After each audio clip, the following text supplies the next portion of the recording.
너희는 듣고 야곱의 족속에게 증언하라.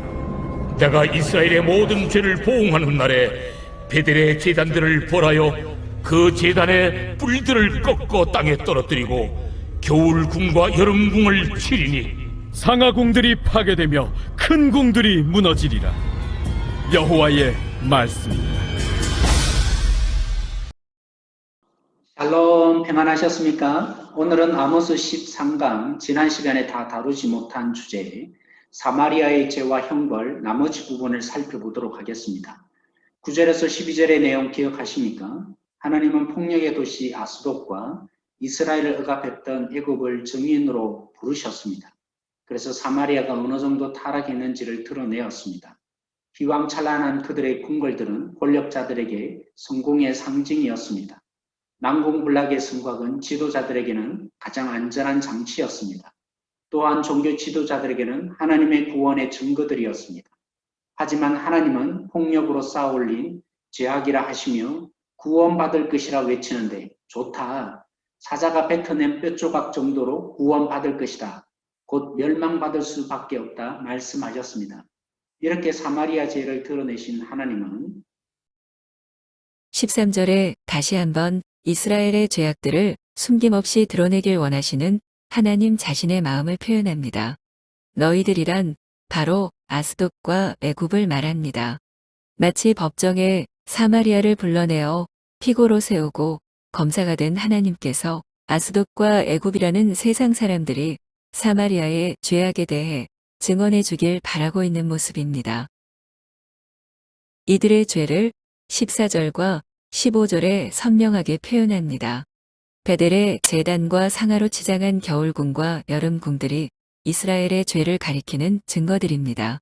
사마리아는 겉으로는 깨끗해 보였고 수많은 웃음소리와 연애 만찬이 열렸지만 그 안에는 온갖 더러운 냄새와 볼성 사나운 해괴한 일들이 벌어지는 죽음의 도시였습니다.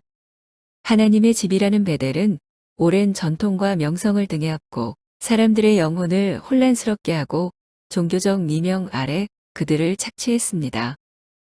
권력자들도 예외가 아니었습니다. 그들의 탐심은 왕들만이 누리는 호화스런 저택들을 소유하게 했습니다. 팔레스틴에서 생산되지 않는 상하로 궁궐들과 개인저택을 소유하게 했습니다. 얼마나 이들이 향락과 사치헛에 자만에 탐닉했는지를 단적으로 드러내는 증거였습니다. 여름철에 지낼 수 있는 별장들, 겨울을 나기 위해 지어진 겨울궁들은 불쌍한 백성들의 피와 땀 위에 건축된 것입니다. 불의한 압제와 착취로 얻어낸 이득으로 그들의 배를 불렸고 그들의 아내들의 살찐 몸매는 탐욕과 사치, 부패와 권력 남용에 살아있는 증거물들이었습니다. 어찌 공의로운 하나님이 침묵하시겠습니까? 지난 시간에도 창세기 마지막 단락에 요셉에 방문한다는 말을 언급한 것 기억나시죠? 아모스 당시에도 이스라엘 모든 사람들은 하나님의 방문하시는 날이 구원의 날이라고 생각했습니다.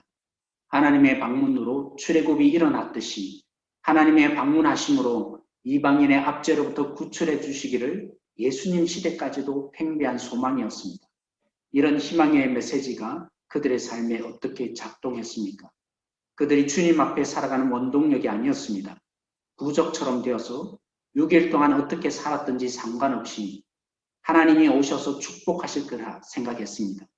당신들이 교회에 많은 물질을 바치고 주의 종들을 잘 받들기만 하면 복이 차고 넘칠 것이라는 메시지가 종교 지도자들의 주된 메시지가 되었습니다. 기독교는 관계의 종교입니다. 하나님을 만나 하나님과 교제하다 보니 하나님을 닮아가고 삶의 현장 가운데 관계하는 이웃에게 하나님의 통로가 됩니다. 그런데 시간이 갈수록 관계성은 생명을 잃고 점점 화석화되어 종교로 타락해 갔습니다. 이 타락을 더욱 부추기는 슬로건이 바로 하나님이 우리를 택하셨으니 안심하라. 하나님이 오셔서 구원하실 것이라는 메시지가 된 것입니다. 14절 말씀을 다시 번역해 보겠습니다. 내가 이스라엘 모든 죄들 때문에 방문하는 날에 내가 베델의 단들을 방문할 것이니 그 제단의 뿔들이 잘림을 당할 것이며 땅바닥에 굴러 떨어질 것이다. 우리 본문은 방문하다는 의미를 충분히 살려내지 못했습니다. 하나님은 구원하시기 위해 방문하신다는 맹목적인 신학으로 죄악에 퍼질러 있던 이스라엘을 찾아오실 것입니다. 과거 애굽의 폭정에 신음하던 이스라엘에게 새로운 미래를 의미했던 방문이 이제 칼과 재앙을 가지고 찾아오시는 하나님의 방문이 될 것입니다. 이스라엘이 재앙과 형벌을 당하게 될 이유는 베델에서 찾아야 합니다. 제사장들, 선지자들, 소위 영적 지도자들, 신학자들, 목사들, 장로들이 하나님의 이름을 팔면서 하나님의 경외은 눈꼽만치도 없고 피날리는 예복 속에는 부정한 돈들과 뇌물로 가득 차 있었습니다. 베델의 부패는 곧 이스라엘의 종말을 의미한 것입니다. 하나님을 조작하는 베델은 더 이상 하나님의 집일 수 없습니다. 이스라엘의 죄의 근본적인 책임이 베델에 있다 하나님이 말씀하십니다. 이스라엘의 모든 죄들 때문에 베델에 돌 위 돌 하나 남김없이 무너질 날이 올 것입니다. 우리는 800년 후에 이스라엘의 위선적인 종교 지도자들을 향한 질타와 연민 섞인 탄식을 예수님을 통해 듣게 됩니다. 7개의 탄식문이라고 알려진 마태복음 23장 13절에서 36절에 나타납니다. 종교 지도자들과 짝을 이루었던 다른 부류의 사람들이 있는데 바로 부유층 인사들입니다. 불의한 방법으로 부를 축적한 자들인 거죠. 약자들이 그들의 표적이었습니다. 권력으로 혹은 약자들의 무지를 이용하든지 온갖 수단 방법을 가리지 않고 개인의 부를 축적하는 데 혈안이 되어 있었습니다. 하나님이 보기에 통로가 되라고 그래서 주신 물질이었는데 그런 생각조차 하지 않습니다. 단지 오만한 연민에서 던져진 몇 푼이 가난한 자들의 무릎에 차갑게 떨어질 뿐입니다. 물론 자신의 이름을 실어주는 신문이나 교회 주보를 위해 기꺼이 헌금합니다. 하지만 그들의 재산은 피를 묻힌 포악한 수입이었고 과부의 원성과 고아의 눈물이 함께 섞인 부였습니다. 여름궁과 겨울궁은 바로 약자의 피눈물 위에 세운 것이었습니다. 하나님이 바로 이런 곳에 방문하실 것입니다. 내가 겨울궁을 치며 여름궁을 칠 것이다. 상으로 치장된 집들을 파괴하며 자택들을 무너뜨리리라.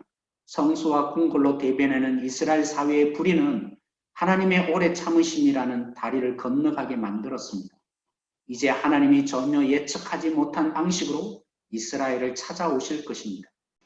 예전에 살짝 언급하고 넘어갔던 집 문제 다시 생각해 보십시다. 지금의 경제 구조상 집 하나 마련하는 것은 지혜로운 일입니다. 하지만 합법적이라는 이유만으로 토지와 집 매매, 투자를 정당화할 수 없습니다. 오늘 말씀으로 정직해지면 한국 사회에서 집 투자는 모두의 동의하에 가난한 자를 착취하는 탐심에 불과합니다. 가난한 자는 평생의 일에서 자기 집이 아니라 기거할 공간을 얻는데 모두를 허비하는, 그래서 한숨 소리가 끊이지 않고 있습니다. 오르는 집값과 전세값을 자신들의 정직한 노동으로는 따라갈 수 없어서 서울에서 수도권 지역으로 밀려나고 경기 외곽으로 밀려나고 더 하층민으로 떨어지게 하는 악한 구조가 과연 우리가 하나님이 복 주셨다, 하나님이 부자 되게 하셨다 간증할 수 있는 소재가 될 수 있겠습니까? 하나님은 이스라엘 찾아오셔서 심판하셨습니다. 그렇게 징계하신 이유는 다시 찾아오시는 주님을 통해 제대로 하나님과 교제하는 참 이스라엘 백성들 만들기 위해서였습니다. 오늘 우리는 하나님의 찾아오심의 의미를 사마리아처럼 이용하지 말고 역사적인 교훈을 통해서 깨닫기를 원합니다. 예수님이 이 땅에 방문하셔서 다시는 이용하지 못하도록 건물로서의 성전을 무너뜨리고 손으로 짓지 않는 성전을 짓고자 십자가에 죽으시고 부활하셨습니다. 심지어 성령까지 주셔서 마음에 기록된 법으로 주님과 교제하며 주님의 나라를 이 땅 가운데 믿음으로 끌어당겨 맛보는 자로 살게 하셨습니다. 오늘 말씀을 우리가 떠올리며 함께 기도하십시다. 주님의 방문이 나에게 어떤 의미가 있는지, 지금은 주님이 방문하지 않을 것 같아도 다시 찾아오실 텐데 그때 주님은 나에게 어떻게 역사하실 것인지, 구원입니까? 아니면 심판입니까? 오늘 우리의 이 경제적인 상황 속에서 지혜가 있기를 기도하십시다. 우리가 편안하기 위해서 다른 사람을 착취한 모든 것이 있다면 회개하며 주님 앞에 나가십시다. 기도하시겠습니다.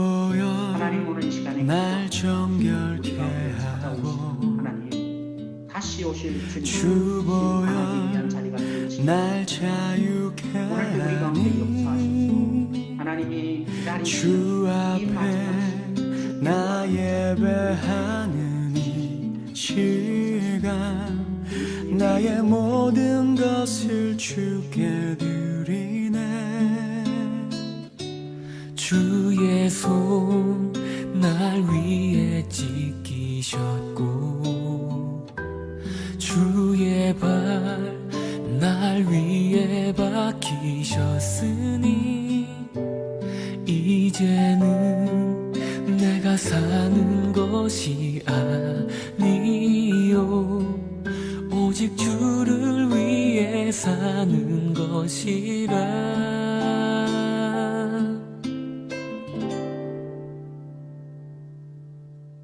주의 손에 나의 손을 포개고 또 주의 발에 나의 발을 포개어 나 주와 함께 죽고 또 주와 함께 살리라.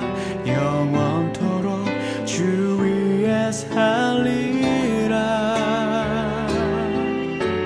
주의 손에 나의 손을 포개고